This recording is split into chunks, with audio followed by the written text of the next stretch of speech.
Hey there, Matt 2 crew. This is Mr. Pratt here. I want to talk to you a little bit about Onshape and how you're going to get started using this.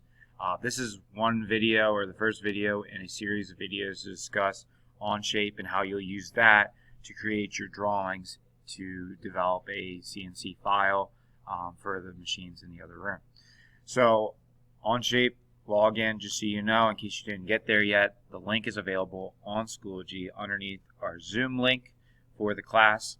So just go to the Onshape login. You'll be able to sign in using your .NET email through Mannheim. Everything's been set up. It's just a matter of you logging in.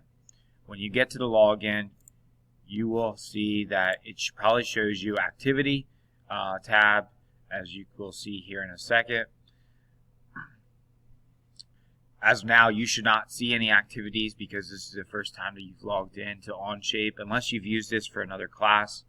What you're going to do is once you get to the screen, you're going to click on Onshape.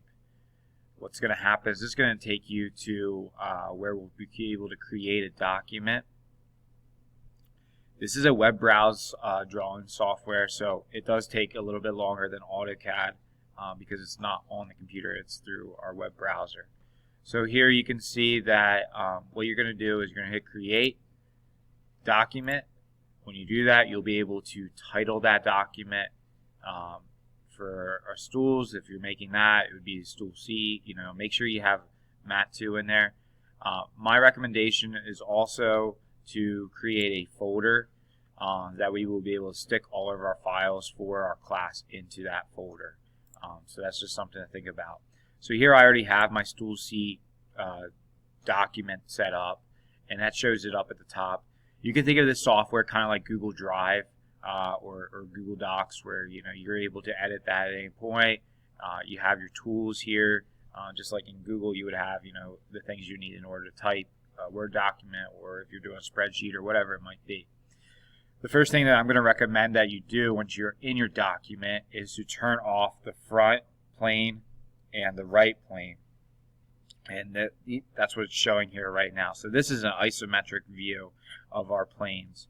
The only view that we're going to be drawing in for our purposes is going to be our top view, because if we're looking down at a board, we're looking at it from the top of the board. So to hide these views, you just simply click on the eyeball next to that plane, and it hides that square or that plane that's visible on our screen there. From here, it's a matter of going ahead and creating our sketch, which you'll see in the next video.